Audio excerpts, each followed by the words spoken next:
Justice cannot be for one side alone, but must be for both, said Eleanor Roosevelt.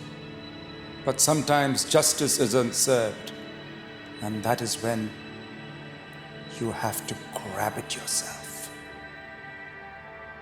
And so, once upon a time,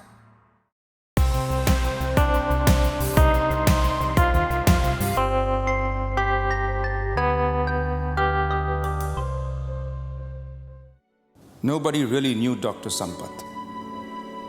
Nobody knew what kind of doctor he was. They just knew that he was a doctor because the nameplate outside his house said so.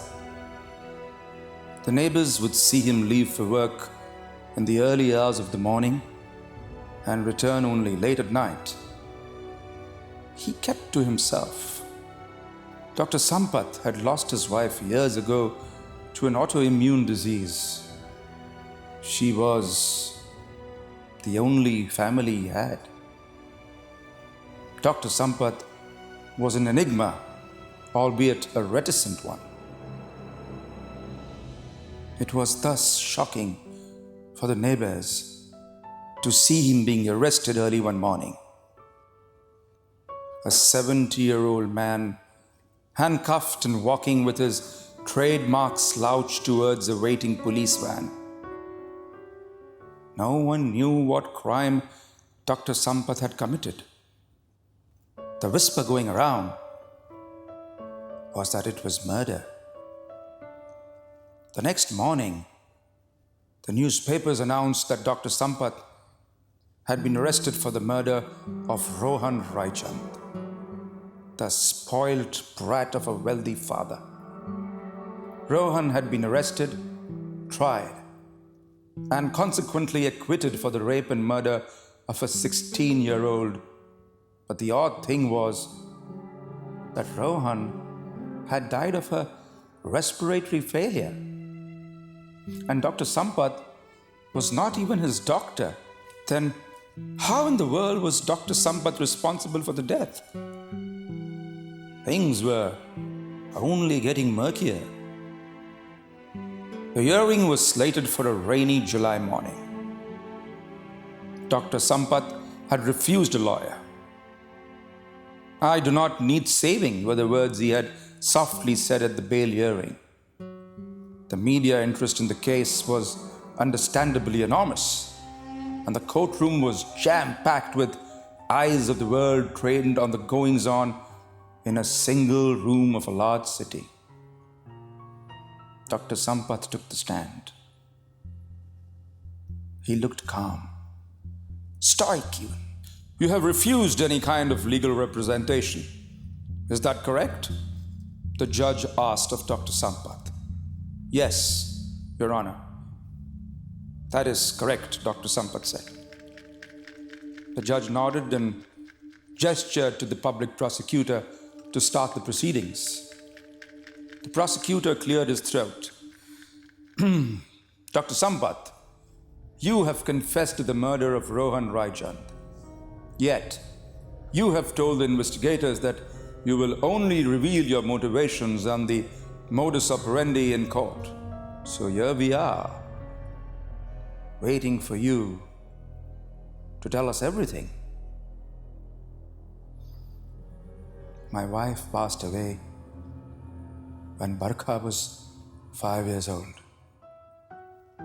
I was left without anyone in the world, without any friends or family. Barkha and her parents became my family, though they did not know that. They still don't. I would look at this family of 3 from my bedroom window. I had a view of pretty much all the windows of the house. I saw them having dinner and had dinner along with them. I would wake up roughly the time they all had their breakfast. I could not hear them, but from their faces and expressions, I could begin to understand what they were talking about. I enjoyed the time I spent with them. And Barkha? She was the sweetest little brat in the world. The courtroom had never been this quiet ever. The only sound was the pain-filled voice of Dr. Sampat. I watched Barkha grow up, watched her study late into the night, watched her birthday parties, watched her cry and fight with her mother, watched her come home triumphant after her board exams, watched her talking to her friends on her brand new cell phone late into the night, watched her dress up and look beautiful. And then one day, I watched her come home dead, raped and murdered. I was devastated. My family had been attacked. It was like my granddaughter was dead and murdered. Mr. Sampat took a moment to gather himself. The judge asked the clerk to give him a drink of water. The courtroom remained quiet, waiting. It was in a courtroom like this that I sat every day for 2 years. And at the end of those 2 years, I watched that guilty bastard Rohan Raichand walk away, acquitted on all counts. There was just not enough evidence. Or let's say that if there was evidence, it was lost under huge heaps of money. On that day, I walked out of the Hall of Justice and decided to exact justice on my own. I owed Barkha that. I owed her parents that. So how did you kill him, Dr. Sampat? The public prosecutor asked. Dr. Sampat looked up at the crowded room for the first time and spoke louder. I invented my own weapon, a biogenetic missile. The court looked stupefied. Explain to the court, the judge demanded. I realized that there was no way that I could kill a man at my age with conventional weapons. Also, I would never get past his ring of security, Dr. Sampat continued to explain. So I fell back on the work I do.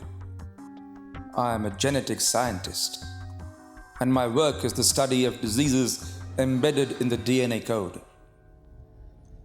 I had a way of killing him, but I needed a sample of his DNA. I started following him, and what would have been pretty tedious was made easy by a power up there. Rohan walked out drunk from a party and vomited all over the sidewalk. There was enough DNA on that sidewalk for a lifetime's research. Once I had his DNA, I researched and engineered a virus that would affect only his DNA. Like a guided missile that did not carry a warhead, but a virus as its payload. And then I let the virus loose near his house. And this would not affect other people? The judge had now taken over the questioning. No, Your Honor. Dr. Sampat looked the judge in the eye. The virus must have caused a cold or a mild cough in the area, but when it found Rohan Raichand, it nailed him.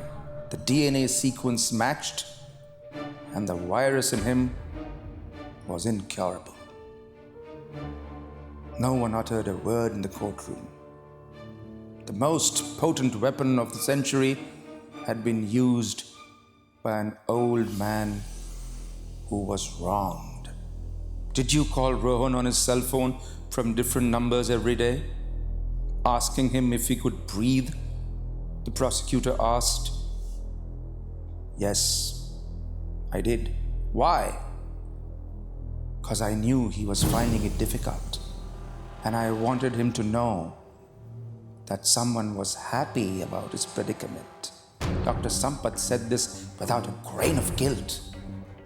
I want the rapist to feel what it feels to be a woman whose breath is taken away from her. Dr. Sampat, does this mean you have invented a genetic missile that can be used by anyone? The judge almost looked ashen. Yes, sir. It's now available on the open market. Why? Why did you have to be so cruel to everyone? This rape was not everyone's fault, the judge cried out. It was, sir. I realized that there was only one way to make women feel safe. Make men feel unsafe. I have now leveled the playing field. If woman lives in fear, now, so will men.